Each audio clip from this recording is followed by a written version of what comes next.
The first complaint came in just after midnight, the kind of call hotel staff usually dismissed without much thought. A guest on the fourth floor reported hearing children running in the hallway, laughter, footsteps, the sound of something small hitting the wall and bouncing back, followed by giggles. The night clerk apologized, checked the reservation list, and reassured the guest that the hotel had no families staying on that floor. In fact, according to the system, there were no children checked into the hotel at all that night. The guest insisted. The sounds were clear, close, right outside the door. The clerk promised to send security. By the time the guard reached the fourth floor, the hallway was silent. The hotel sat off a long interstate highway in the Midwest, the kind of place built for convenience rather than memory. Beige exterior, neutral carpeting, identical doors lining long, softly lit corridors. Business travelers made up most of the guests. Sales reps, contractors, people passing through for one night and leaving no trace behind. Families were rare. That night, according to the reservation system, there were exactly 48 guests checked in. All adults, no group bookings, no events, no sports teams, no children. The security guard walked the length of the fourth-floor hallway slowly, listening. He paused near the ice machine. Nothing. He knocked once on the door of the guest who had complained, quietly reassuring them everything was clear. The guest opened the door just enough to look out, eyes wide, face pale. "They were just here," the guest whispered. "I heard them." The guard nodded, pretending confidence he did not feel, and returned to the elevator. The incident was logged as a noise complaint and forgotten until the next night. At 12:17 a.m., a different guest on the same floor called the front desk. This time, the report was more specific. Children were whispering, not laughing, whispering. The guest described it as a group of kids sitting on the floor, talking softly, as if trying not to be heard. Again, the clerk checked the system. No families, no children. Again, security was sent. Again, the hallway was empty. The guard stood still longer this time, listening past the hum of the lights and the distant mechanical sounds of the building settling. For a moment he thought he heard something, just at the edge of perception. A faint rhythm, like footsteps that had already passed. Then, nothing. Over the next week, the reports multiplied. Always after midnight, always from the fourth floor, always describing children, sometimes running, sometimes laughing, sometimes crying. One guest said they heard a child call out for their mother. Another said they heard a group playing a counting game, the numbers whispered slowly, deliberately. No one ever saw anything. No security camera captured movement. The hallway cameras showed empty corridors, doors closed, carpets undisturbed. Housekeeping found nothing unusual in the mornings. No toys, no handprints, no signs of children ever having been there. Management reviewed the footage themselves. Nothing. They considered the obvious explanations: thin walls, sound traveling through ventilation, guests misinterpreting noise from another floor, fatigue, imagination. But the complaints kept coming. One guest checked out early, demanding a refund. He told the front desk clerk he hadn't slept in 2 nights. "They don't stop. They just keep running back and forth, like they're trapped." The clerk asked who he meant. "The kids," the man said. "You know exactly who you mean." The hotel manager decided to move guests away from the fourth floor whenever possible. But occupancy was high that week, and not everyone could be relocated. The sounds continued. Then a staff member heard them. It happened just after 1 a.m. The night clerk, alone behind the front desk, heard faint laughter drifting down the hallway near the elevator bank. Children's laughter, soft, uneven, unmistakable. She froze, listening. The sound didn't come from above or below. It came from the hallway itself. She stood up slowly and stepped out from behind the desk. The lobby was empty. The laughter stopped. She checked the security monitors. The fourth-floor hallway camera showed nothing. No movement, no flicker, just an empty corridor, lights steady, doors closed. She returned to the desk and wrote a note for the morning manager, hands shaking slightly as she did. The next day, management contacted the hotel's ownership group. They were advised to document everything and avoid alarming guests. There was talk of calling in an HVAC specialist to check for acoustic issues. Someone suggested a prank. Another suggested mental suggestion spreading from guest to guest. None of it felt convincing.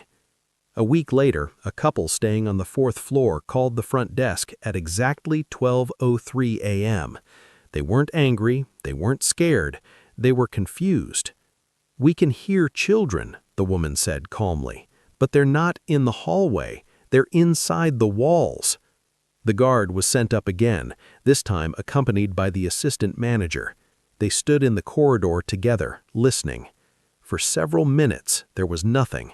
Then, faintly, unmistakably, they heard it. A child's voice, not loud, not clear, just a soft murmur, like someone speaking from the other side of a closed door. Then another voice joined it, higher, younger. The assistant manager felt the hair on his arms rise. The sound didn't echo, it didn't travel, it felt contained. The voices faded after a few seconds, leaving the hallway silent again. The guard looked at the manager. "You heard that," he said. The manager nodded slowly. The next morning, maintenance was ordered to inspect the walls. They found nothing unusual. No crawl spaces, no access panels, no signs of anyone being inside the structure. The building plans showed nothing hidden. Then someone pulled the older records. The hotel had been built in the late 1980s, replacing an older structure that had been demolished. That structure had been a roadside motel, smaller, cheaper, popular with families traveling long distances before newer highways rerouted traffic. The motel closed abruptly. The records were incomplete, but one detail stood out: a fire. Late at night, limited damage, no fatalities officially recorded. Officially. The fire report mentioned smoke inhalation injuries, several guests transported to the hospital. No names listed, no ages specified, just numbers. The motel never reopened. Construction on the new hotel began less than a year later. The fourth floor of the new building sat directly above where the older motel's east wing had once been, the wing that housed family rooms. Management told staff not to discuss the history with guests. The sounds continued anyway. Children running, children whispering, children crying, always after midnight, always when the hotel was quiet enough for people to notice. Then, one night, a guest did something no one else had done. Instead of calling the front desk, he opened his door. He stepped into the hallway when he heard the footsteps pass, and for the first time since the complaints began, someone saw something. Not clearly, not fully, just enough. He later told staff he saw movement near the far end of the corridor, low to the ground, fast, too fast to focus on, like several small shapes darting around the corner. He followed. The hallway felt colder as he walked, quieter, the air heavy, as if sound itself was being absorbed. When he reached the corner, there was nothing there, just an empty stretch of carpet and closed doors. But as he turned back, he noticed something that made him stop. Handprints, small ones, pressed faintly into the carpet fibers, as if the pile had been brushed the wrong way by tiny palms. They faded as he watched. By morning, they were gone. And the hotel added a new note to its internal incident log. Reports of children's voices continue, no families on property. No explanation, no resolution, and no idea what would happen next. After the handprints appeared, management stopped calling the incidents noise complaints. Internally, they began referring to them as events. The language shift mattered. Complaints could be dismissed, Events had to be tracked. The fourth floor was never closed. Doing so would raise questions from corporate. Instead, the hotel quietly changed its booking pattern. Solo travelers were moved there first. One-night stays, guests unlikely to complain or compare notes. Families were automatically placed on lower floors, even when they requested otherwise. The staff was instructed not to acknowledge reports of children directly. The approved response became vague but practiced. "We'll look into it." Sound travels strangely in buildings like this. You're probably hearing guests on another floor. Most guests accepted the explanation. Some didn't. One man, a long-haul truck driver staying for 2 nights, came to the front desk at 2:11 a.m. on his second night. He wasn't angry, he wasn't scared. He looked tired in a way that went beyond lack of sleep. The building did not mark the moment when everything finally changed. No plaque was placed on a wall. No ceremony acknowledged the shift. Life simply continued, and that was the clearest sign that the waiting had ended. For years, the presence had been gentle, almost imperceptible, a memory rather than a voice, a sense rather than a sound. People who lived there rarely thought about it consciously, but they responded to it all the same. They slowed when they needed to. They stayed when leaving felt wrong. They listened when silence asked for attention. And then, slowly, even that became unnecessary. The hallways no longer carried the feeling of something unfinished. They felt complete, ordinary in the best possible way. Just walls, lights, doors, footsteps, and echoes that belonged to the people who made them. Parents noticed their children no longer spoke about other kids. Questions stopped. Nightlights were turned off without fear. Stairwells became just stairwells again. Elevators were only elevators. Yet the lessons remained. People treated shared spaces with care. They lowered their voices instinctively at night. They waited instead of rushing past one another. They noticed when someone needed help without being asked. The building had become what it always should have been. A place where movement did not erase presence. Daniel returned once, years later, while visiting the city for a conference. He walked past the building in the early evening, slowing without meaning to. From the outside, it looked like any other residential complex. Windows lit, curtains drawn, the soft rhythm of life continuing inside. He didn't go in. He didn't need to. He felt no pull, no curiosity, no unresolved question tugging at him. Whatever story had lived there had reached its natural conclusion. Across town, the site of the old motel no longer existed even in memory. New roads had been built, businesses opened and closed. People passed through without knowing what once stood there, or who had waited in the spaces between walls and smoke and unanswered questions. That was how it should be. Some histories are meant to be carried forward. Others are meant to be released. The children, if that was still the right word, were no longer tied to corridors or stairwells or lights left on in the dark. They were no longer defined by waiting. The need to be heard had been met.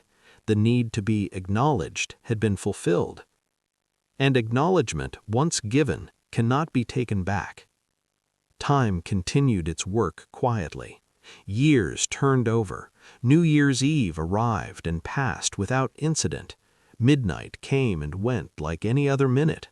No pauses, no wait, no hesitation. People celebrated, people slept, people moved forward. And that was the final confirmation. Because when something has truly been resolved, time no longer circles it. It moves on.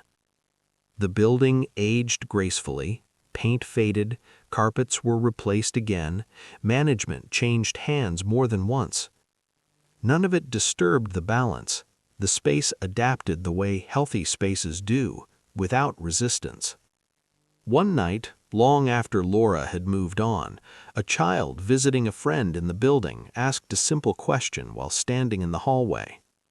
"Why does it feel nice here?" The adults laughed softly, offering explanations about lighting and quiet neighborhoods. The child accepted the answer and went back to playing. The feeling didn't need a name. Elsewhere, in other places, similar patterns emerged. Buildings where people felt calmer than expected, hallways that encouraged slowing down, stairwells that felt safe even in the dark. None of these places were haunted. They were healed. Not because the past was erased, but because it had been allowed to finish speaking. Most people never realize how many stories remain unfinished around them, how many moments linger simply because no one stayed long enough to hear them out, how many places feel heavy not because something terrible happened, but because something was never acknowledged. The children in the hotel had never asked for fear. They had asked for presence, for someone to stay, for someone to remember. And once that happened, the story no longer needed to repeat itself. It could end. Or rather, it could continue in a different way, as quiet influence, as learned behavior, as a reminder woven into how people treat shared spaces and each other. The world is full of forgotten places like that hotel. Most never find resolution. They fade into rumor, into avoidance, into demolition without understanding. This one was different, not because it was special, but because someone listened. And listening, it turns out, is enough more often than we think. Time does not demand perfection.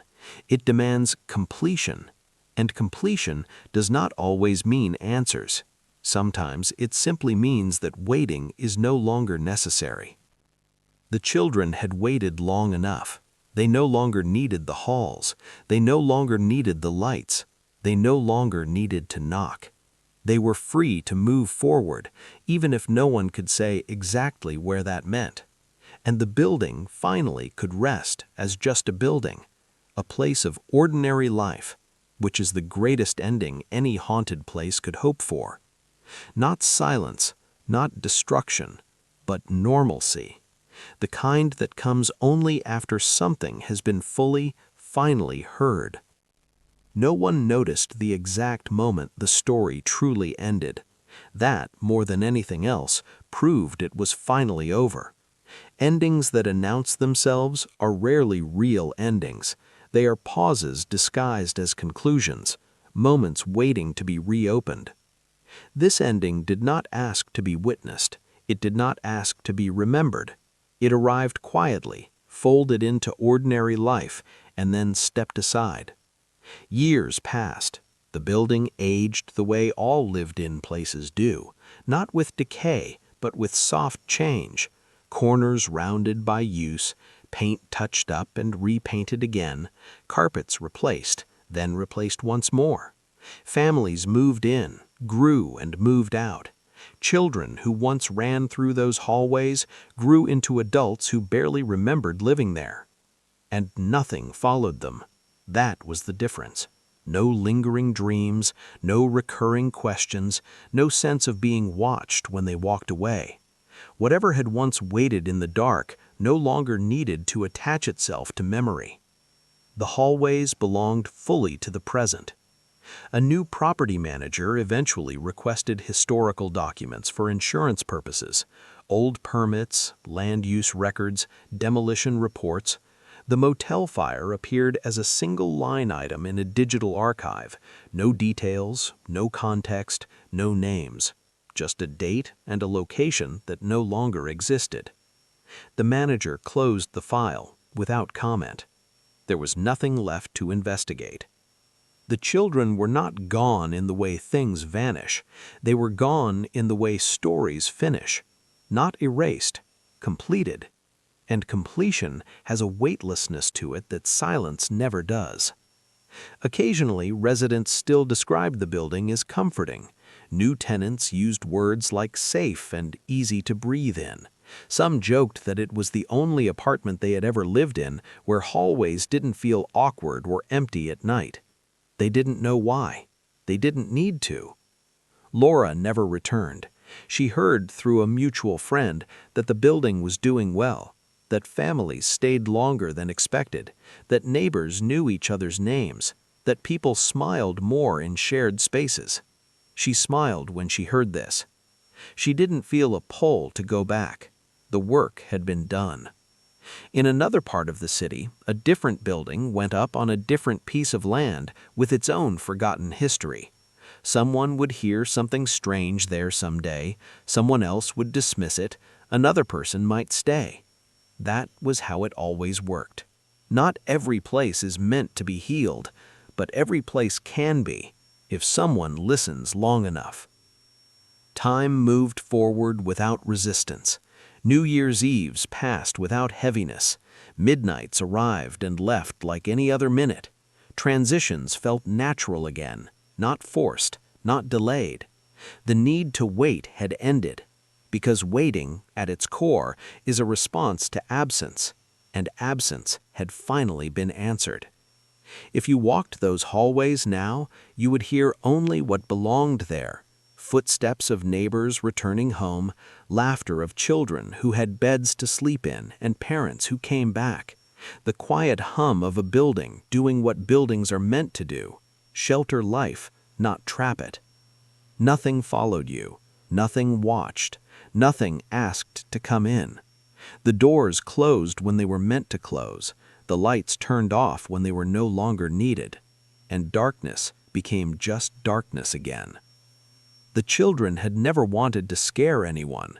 They had never wanted attention. They had asked for presence, for someone to stay, for someone to remember. And once that happened, Time passed in the way time always does when nothing dramatic is happening. Quietly, almost invisibly. The building settled into routine, and the story of the children faded into something unspoken, carried only in habits that no one questioned anymore. Nightlights stayed on, doors stayed open a little longer during the evening. Parents lingered in hallways when putting kids to bed. These things felt normal now, as if they had always been part of life there. Laura grew older in the building. Not old, but settled. She became part of its rhythm. New neighbors learned her name quickly. Children trusted her instinctively. Parents waved when they saw her in the hall. No one knew exactly why she felt important, only that she did. She never told the full story. She didn't need to.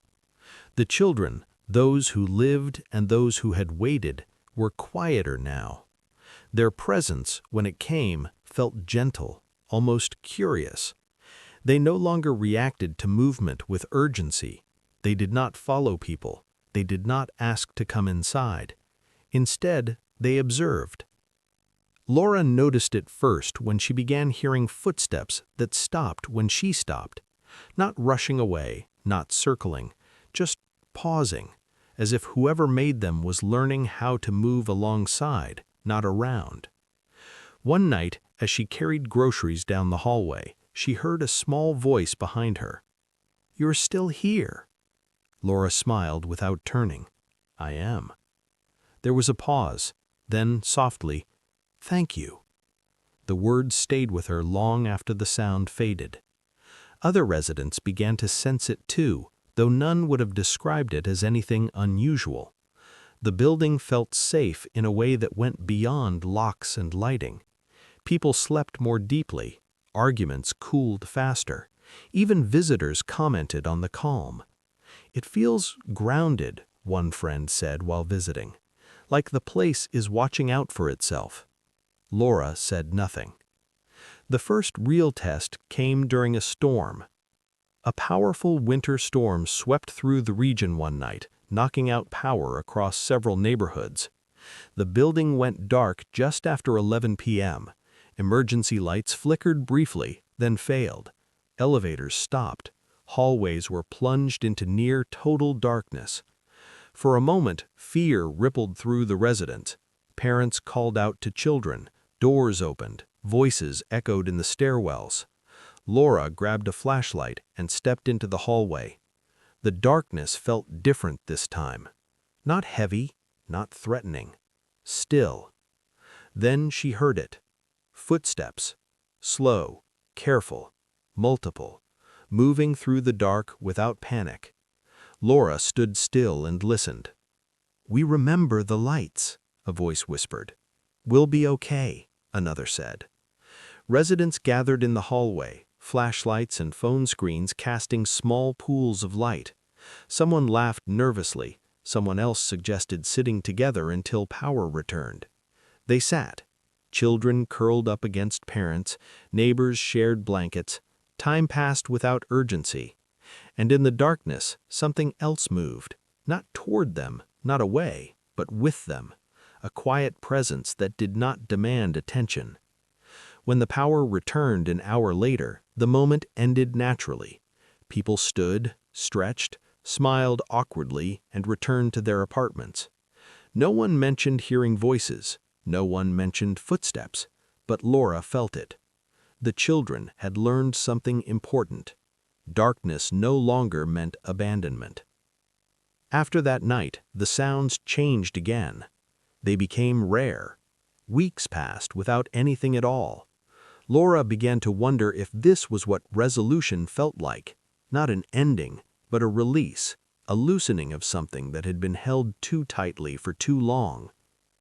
Then came the letter. It arrived addressed to current residents, slipped under every door in the building. A notice from the property management company announcing plans for major renovations. Hallways would be repainted, lighting upgraded, carpets replaced. Work would begin in phases over the coming months. Laura felt a familiar tightness in her chest. Change. Transitions always mattered. That night, she sat in the hallway longer than usual, lamp plugged in, light steady. Footsteps approached slowly. "They're changing things," a voice said. "Yes," Laura replied. "Will it hurt?" another asked. Laura thought carefully before answering. "It might feel strange," she said, "but strange doesn't always mean bad." Silence. Then, "Will you still be here?" Laura swallowed. "I don't know," she admitted, "but I'll be here for now." The words stayed with her long after the sound faded. Renovations began the following week. Crews worked during the day, noise echoed through hallways. Walls were opened, old wiring exposed, new lights installed. Residents adjusted. Laura worried the work would disturb what had settled. It didn't. The children did not react to the noise. They did not protest the changes. Instead, Laura sensed something like curiosity. Footsteps followed workers from a distance. Voices murmured questions that were never spoken aloud. When the new lights were installed, brighter and warmer than before, Laura felt a gentle shift in the air. Not resistance, not loss, acceptance. One afternoon, while workers replaced carpet near the stairwell, a foreman paused and frowned. "This floor plan's weird," he muttered to a coworker. "Feels like there should be more space here." Laura overheard him and smiled sadly. Some spaces were never meant to be measured. As renovations progressed, the children's presence thinned further. Days passed without anything, then weeks. When they did appear, it was fleeting, a laugh drifting through the stairwell, a soft hum near the lobby late at night. They no longer stayed, they passed through. Laura began dreaming of hallways opening into wide sunlit rooms, of children walking forward without looking back, of doors that no longer needed to be knocked on. One morning she awoke with a deep sense of calm she hadn't felt in years. That night, she didn't sit in the hallway. She stayed inside. Nothing happened. The next night, she turned off one of the nightlights. Still nothing. Over time, more lights went dark. Not all, just enough. The building adjusted. Years later, Laura eventually moved out, not because she wanted to leave, but because life asked her to move on. She packed her things slowly, carefully, as if the walls were listening. On her last night, she stood in the hallway one final time. "Thank you," she said softly. There was no reply. But as she turned to go, she felt something pass by her leg, light, warm, familiar, like a goodbye. The building continued on without her. Families came and went, children grew up and left, new stories replaced old ones. But sometimes, very late at night, a resident might pause in the hallway and feel something they can't explain. Not fear, not sadness, just the sense that someone once waited there and was finally able to leave, because someone stayed long enough to make it possible. Years after Laura moved away, the building continued to exist in a state that was difficult to describe but easy to feel. Nothing supernatural happened there anymore, at least nothing that rose to the level of a complaint, a rumor, or a story worth repeating. Yet people who lived there often described it with the same words: calm, grounded, safe. It became the kind of place people stayed longer than planned. Children who grew up in the building developed routines that surprised their parents. They lingered in hallways without fear. They sat on stair steps talking quietly. They treated shared spaces with an instinctive respect, as if they sensed those places mattered. Parents noticed, but didn't question it. Some environments teach behavior without instruction. Occasionally, a child would say something strange, not frightening, just curious. Did kids live here before us? Why do the stairs feel old? Who put the lights here first? Parents answered however they could. Most assumed these questions came from imagination. Some assumed intuition. None connected them to anything darker. The building itself seemed to breathe. Maintenance records showed fewer incidents. Power outages affected it less severely than surrounding structures. During storms, lights flickered but held. During heat waves, hallways stayed cooler than expected. Engineers attributed it to good insulation and updated systems. They were not entirely wrong. The truth was quieter. The space had learned how to hold people. Time passed, new management took over, renovations finished. The building's past faded further into obscurity. Old maps were archived, original land use documents were boxed and forgotten. The motel fire existed only as a footnote in municipal records, buried under decades of development. And yet, on certain nights, The apartments built on the old hotel site filled quickly. The location was good. Schools nearby, clean sidewalks, quiet nights. Families moved in with optimism, unaware of what had stood there before. The demolition records made no mention of incidents. The land was cleared, certified, and sold without complication. For the first year, nothing unusual was reported. Children played in hallways, doors slammed, laughter echoed naturally through the building. Parents complained about noise in the way parents always do. It felt normal, healthy, alive. Then, gradually, the difference began to show. Residents noticed that the sounds didn't always match the activity. Children were heard running late at night, long after everyone was supposed to be asleep. Parents checked on their kids and found them in bed, fast asleep. Security footage showed empty hallways. The sounds were dismissed as acoustics, pipes, imagination. Until someone heard crying. Not loud, not frantic. Quiet, steady sobbing that seemed to come from nowhere and everywhere at once.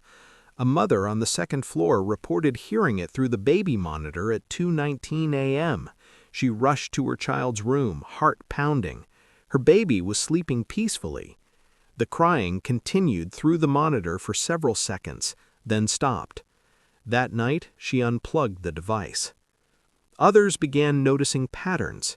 The sounds always happened during transitions, late at night, early morning, nap time, moments when children were supposed to be asleep, not active, moments of stillness. A resident named Laura noticed it first because of her work. She was a pediatric nurse, used to listening carefully to children's voices. She knew the difference between play and distress, between imagination and need. One evening, while taking out the trash, she heard a small voice say, "Wait." She turned. The hallway was empty. The voice came again, closer this time. "Don't go yet." Laura felt a chill move through her chest. She stood still, listening. "Please," the voice whispered. "It's dark." Laura didn't answer. She went back inside and locked the door, heart racing. She told herself it was stress, that her job had trained her brain to hear things that weren't there. But she couldn't forget the tone. It wasn't playful. It was afraid. Within weeks, parents began reporting their children saying strange things, not nightmares, not imaginary friends, statements delivered casually, without emotion. "They asked me where the stairs go when the lights are off." She said there are kids who don't have rooms. He asked why some children have to stay when everyone else leaves. These weren't shared widely at first. Parents mentioned them in passing, laughed them off. Kids say strange things. Everyone knows that. But the similarities were hard to ignore. Laura started keeping notes. She didn't tell anyone. She just listened, watched, asked gentle questions when children spoke, never leading, never suggesting. What did they say? When did you hear that? Where were you? The answers lined up too well. Hallways, stairwells, elevators, places of movement, places between. One evening, Laura stayed late at work and returned home just before midnight. As she stepped into the hallway, the lights dimmed slightly, not flickered, dimmed, like someone lowering a dial. She stopped walking. The air felt thick, the way it does before a storm. Footsteps sounded behind her, small, bare. She didn't turn. "Are you a mom?" a child's voice asked. Laura swallowed. "Yes." The footsteps stopped. "Can you stay? Just until the lights come back?" Laura closed her eyes. Every instinct screamed at her to leave, to run, to get inside and lock the door. But another instinct, older, deeper, held her still. "How long?" she asked quietly. There was a pause. "We don't know," the voice said. Laura stood there for what felt like minutes. The hallway lights slowly brightened, the pressure eased, the footsteps faded. When she opened her eyes, the hallway was empty. She went inside and cried in her kitchen, hands shaking. The next day, she contacted a former colleague who specialized in trauma responses in children. She didn't mention ghosts or sounds. She asked about collective stress, about children responding to environments with unresolved emotional weight. Her colleague hesitated, then said something Laura couldn't forget. "Places can hold patterns," she said, "especially places where children were scared and not helped." Laura asked what happened when those patterns weren't acknowledged. "They repeat," she said, "until someone responds differently." Laura began talking to other parents, carefully, privately. She didn't suggest anything, she just listened, watched, asked gentle questions when children spoke, never leading, never suggesting. "What did they say? When did you hear that? Where were you?" The answers lined up too well. Hallways, stairwells, elevators, places of movement, places between. One evening, Laura stayed late at work and returned home just before midnight. As she stepped into the hallway, the lights dimmed slightly, not flickered, dimmed, like someone lowering a dial. She stopped walking. The air felt thick, the way it does before a storm. Footsteps sounded behind her, small, bare. She didn't turn. "Are you a mom?" a child's voice asked. Laura swallowed. "Yes." The footsteps stopped. "Can you stay? Just until the lights come back?" Laura closed her eyes. Every instinct screamed at her to leave, to run, to get inside and lock the door. But another instinct, older, deeper, held her still. "How long?" she asked quietly. There was a pause. "We don't know," the voice said. Laura stood there for what felt like minutes. The hallway light slowly brightened, the pressure eased, the footsteps faded. When she opened her eyes, the hallway was empty. She went inside and cried in her kitchen, hands shaking. The next day, she contacted a former colleague who specialized in trauma responses in children. She didn't mention ghosts or sounds. She asked about collective stress, about children responding to environments with unresolved emotional weight. Her colleague hesitated, then said something Laura couldn't forget. "Places can hold patterns," she said, "especially places where children were scared and not helped." Laura asked what happened when those patterns weren't acknowledged. "They repeat," she said, "until someone responds differently." Laura began talking to other parents, carefully, privately. She didn't suggest anything, she just listened, watched, asked gentle questions when children spoke, never leading, never suggesting. "What did they say? When did you hear that? Where were you?" The answers lined up too well. Hallways, stairwells, elevators, places of movement, places between. One evening, Laura stayed late at work and returned home just before midnight.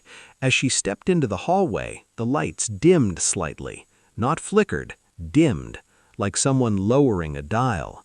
She stopped walking. The air felt thick, the way it does before a storm. Footsteps sounded behind her, small, bare. She didn't turn. "Are you a mom?" a child's voice asked. Laura swallowed. "Yes." The footsteps stopped. "Can you stay? Just until the lights come back?" Laura closed her eyes. Every instinct screamed at her to leave, to run, to get inside and lock the door. But another instinct, older, deeper, held her still. "How long?" she asked quietly. There was a pause. "We don't know," the voice said. Laura stood there for what felt like minutes.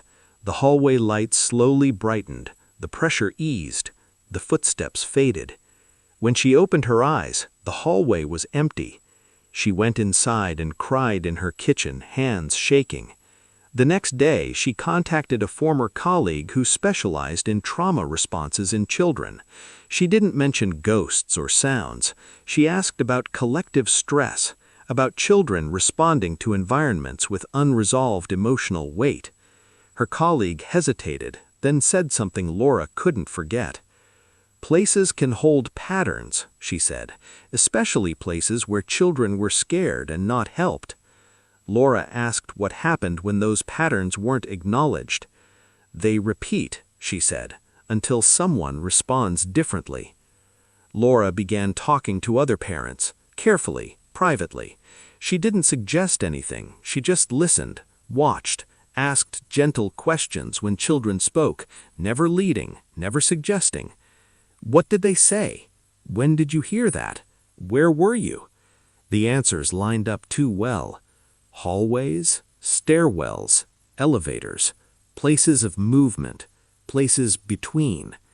One evening, Laura stayed late at work and returned home just before midnight.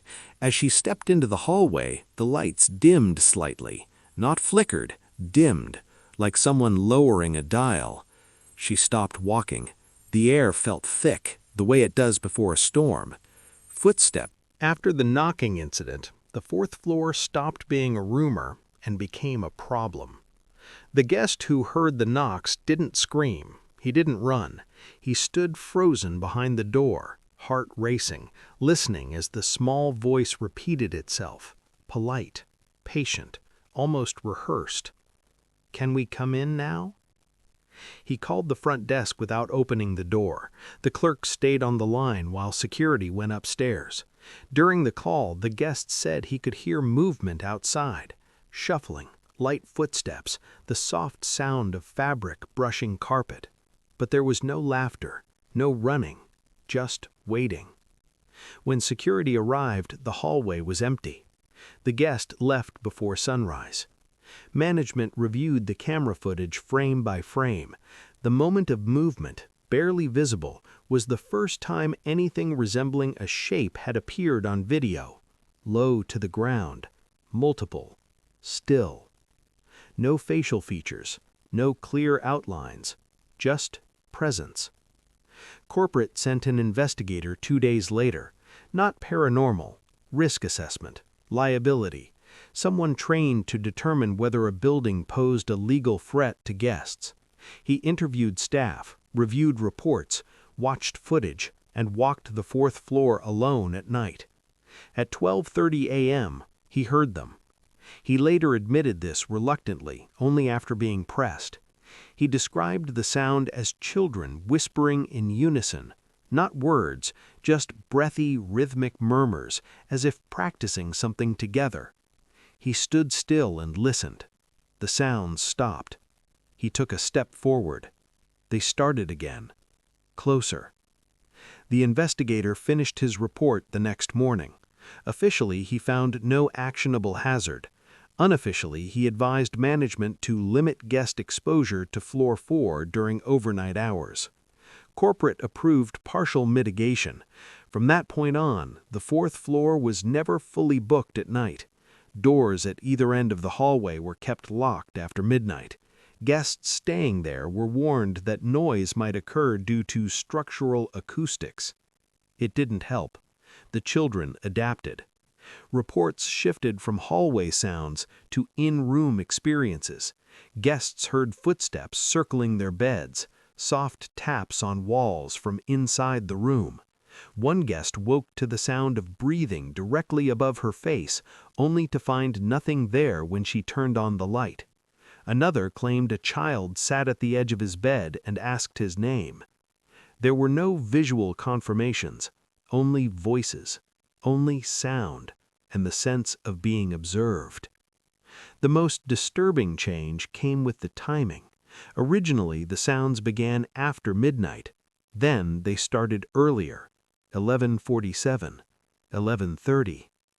One night, a guest reported hearing children at 9:12 p.m., while the floor was still active with other guests moving about. He assumed it was normal noise, until he realized the footsteps were moving against the flow of traffic, darting between adults who never noticed them. That guest described a sensation of something brushing past his legs. No one else saw anything. Housekeeping refused to clean the 4th floor alone. Pairs were assigned, then trios. Even then they rushed. Several reported hearing giggles behind them while vacuuming, only to turn and find empty space. One housekeeper found a handprint on a mirror. Small. Too small. It vanished when wiped. The fire records were revisited again, this time by someone who knew how to read between lines. The motel fire occurred just before midnight. Smoke spread quickly through the east wing. Emergency responders arrived within minutes. Adults were evacuated first. The note about children being evacuated first no longer made sense. If they were evacuated first, where were the records? Where were the parents? Why did no one ever come forward? The answer began to take shape among the staff who shared information quietly off the clock. The children had not been guests. They had been left. Families traveling long distances in the old motel era sometimes left children unattended while they went out. Briefly, supposedly. The motel had no internal corridors, only exterior doors. Easy access. Easy neglect. The fire changed everything. Adults returned to smoke and confusion. Children were missing. Officially, no fatalities. Unofficially, no answers. The new hotel had been built over unresolved absence, and absence does not disappear. It accumulates. One night, a maintenance worker named Paul volunteered to stay late and monitor the 4th floor alone. He was practical, skeptical. He believed there had to be a mechanical explanation: pipes, vents, vibrations. At 12:01 a.m., he stood in the center of the hallway with a flashlight and recorder. The laughter began immediately, surrounding him. He didn't move. The laughter softened, then shifted into whispering. Words formed slowly, overlapping, like multiple children trying to speak at once. Can we stay? Did you come back? Do you know where they went? Paul's hands shook, but he stayed. I don't know, he said out loud. The whispers stopped. For a long moment there was silence. Then a single voice spoke, clearer than any before. We're still here. The recording captured it. When played back, the voice sounded younger than expected. Not ghostly, not distorted, just tired. Paul left the hotel that night and never returned. The recording was locked away. Corporate ordered all audio recording devices removed from the 4th floor. No more evidence, no more documentation. Just management, just containment. Guests continued to hear the children, but fewer complained. Something about the presence discouraged confrontation. People slept with lights on, with TVs playing, with doors locked tight. Some guests reported dreams they couldn't explain, dreams of hallways filled with small shoes lined neatly against the wall, of children sitting patiently, waiting for someone who never arrived. One guest woke to the sound of breathing directly above her face, only to find nothing there when she turned on the light. Another claimed a child sat at the edge of his bed and asked his name. There were no visual confirmations, only voices, only sound, and the sense of being observed. The most disturbing change came with the timing. Originally, the sounds began after midnight. Then they started earlier, 11:47, 11:30. One night, a guest reported hearing children at 9:12 p.m., while the floor was still active with other guests moving about. He assumed it was normal noise until he realized the footsteps were moving against the flow of traffic, darting between adults who never noticed them. That guest described a sensation of something brushing past his legs. No one else saw anything. Housekeeping refused to clean the 4th floor alone. Pairs were assigned, then trios. Even then they rushed. Several reported hearing giggles behind them while vacuuming, only to turn and find empty space. One housekeeper found a handprint on a mirror. Small, too small. It vanished when wiped. The fire records were revisited again, this time by someone who knew how to read between lines. The motel fire occurred just before midnight. Smoke spread quickly through the east wing. Emergency responders arrived within minutes. Adults were evacuated first. The note about children being evacuated first no longer made sense. If they were evacuated first, where were the records? Where were the parents? Why did no one ever come forward? The answer began to take shape among the staff who shared information quietly off the clock. The children had not been guests. They had been left. Families traveling long distances in the old motel era sometimes left children unattended while they went out. Briefly, supposedly. The motel had no internal corridors, only exterior doors. Easy access, easy neglect. The fire changed everything. Adults returned to smoke and confusion. Children were missing. Officially, no fatalities. Unofficially, no answers.